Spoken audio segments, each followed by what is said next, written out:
Hello. We are continuing our celebration of Women's History Month, and this week we take a look at the role women play in education, especially when they're the ones leading the charge.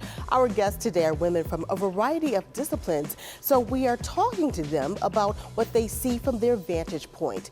What are the opportunities today for women and girls in education? Is STEM still in? And how do we move out the barriers? So pull up a chair and meet us at the corner. Intersections starts right now.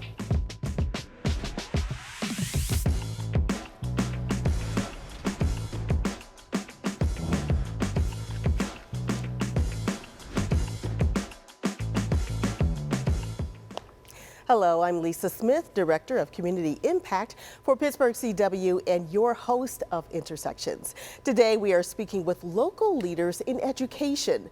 These are women who are charting the educational course for our young learners and being role models and voice for change when needed in our educational systems. Joining me now is Dr. Alicia Harvey-Smith. She is the president of Pittsburgh Technical College. Dr. Gretchen Givens-Jeanneret, Dean of the School of Education at Duquesne University, and Dr. Tina Chekin, CEO and Superintendent of Propel Schools. Ladies, welcome to Intersections. So we want to start out with a few statistics. There was a study by the Pew Research, and it found that something like over 50% now of women, college-educated women, are making up the workforce. Women now outpace men with college educations in the workforce. Is that significant? What does that mean? Well, I'd like to jump in maybe. I would say it is significant. I mean, we have been spreading the word for a long time that there's a space for women in leadership, and that we've making spaces at the table for that. And I understand 8.1 million women are in higher education as we speak. So we're pretty exciting, and yes, it is significant. Yeah, what about you, Dr. Jeanneret? Yeah, it makes a huge difference. We know that when women have higher educations, we know that it impacts families in significant ways. And you know, in my field in education, while it's dominated by women, we see them going into lots of different fields in leadership in that role as well, and so it's a good thing. Yeah, Dr. Chekin. Yes, I would agree with both. I'm seeing more and more women going into superintendent roles, leadership roles, and that makes me very excited, especially for our young girls to see. Yeah, so you mentioned superintendent roles, administration, but when those numbers shake out, generally we see that the administrative roles tend to be more so held by men. You're all nodding. Yes. So Yes. talk a little bit about that situation and what are some of the things that are happening right now to get more women into those higher roles in education? I think what's really important is for, as Tina mentioned, in role models, right, for young women to see themselves as having the possibility to go into those kinds of spaces. But I think when we talk about women being out in the fields and doing the kind of work, we also need to look at what are some of the things that they're having to give up and how other roles need to shift as well in order for women to be in leadership positions. And so I think that's a critical conversation that we may not be having enough. You know? So if we were to have that conversation, what do we tell women who are in education, who are aspiring for those kinds of roles? What do we tell them about here's how to do that? You know, I'm going to jump in just to say I think modeling that it's possible. Yes. Immersion experiences. The earlier we can expose young women to the possibility of leadership, I think it will help us in the long run. And so you asked, what are some things that we can do? Certainly working with students even before they come into the college space, talking about leadership and opportunities for leadership in high school, even in middle school. But again, opening the space so that it becomes a possibility. Many young women don't see themselves in leadership because they may have not been exposed to that. Right. So let's expose them early and inspire them to move forward. And I can speak to that as well. When I walk into our schools and young girls see me, they ask me about my role as superintendent, and they know I was a teacher in the past. They ask me what path I took as a teacher to become a superintendent.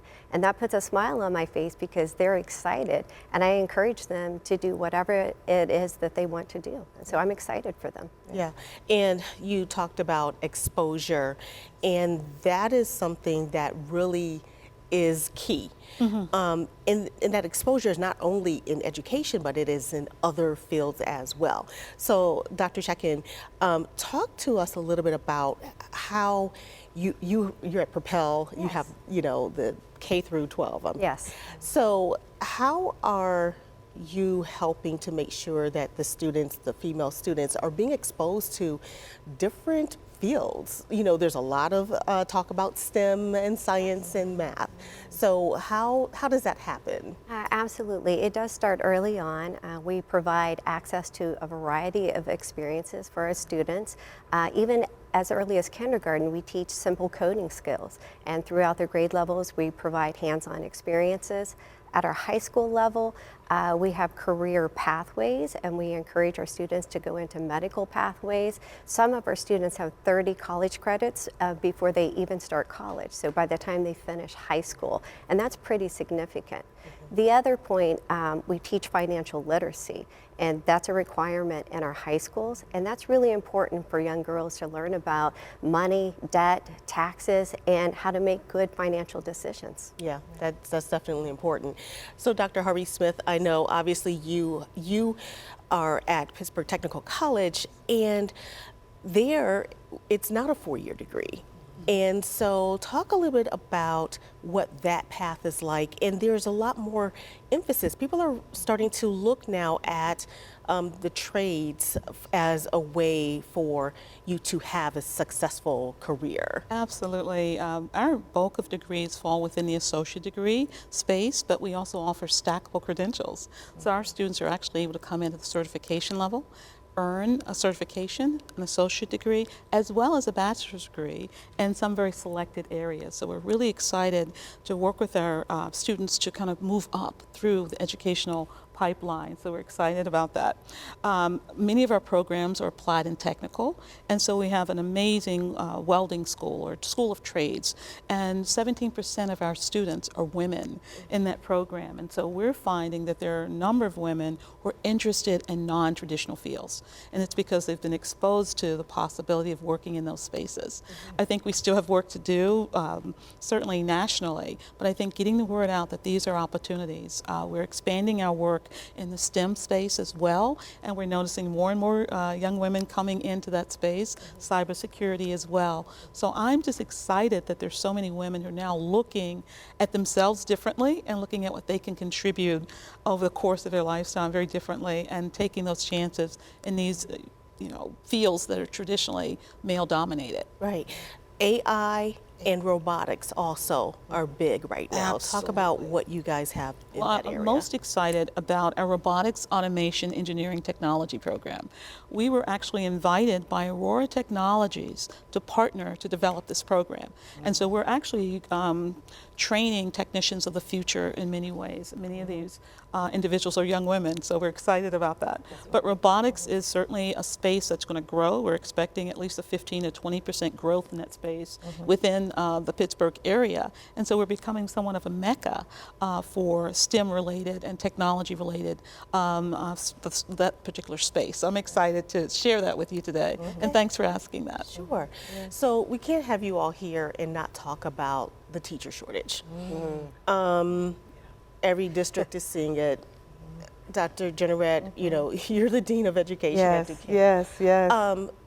What is the answer? What is happening? Why don't people want to be teachers? Oh, that's a very complex and at the same time simple, question. I think it is hard to think professionally when you haven't had good experiences in that space over the last couple of years. And so I think we cannot overlook the impact of COVID on students' experiences of the last 3 years. We have seen that less students who have experienced COVID want to stay in school buildings as teachers, right? So they want to graduate and go do something outside of school. They don't think of themselves as staying in the building.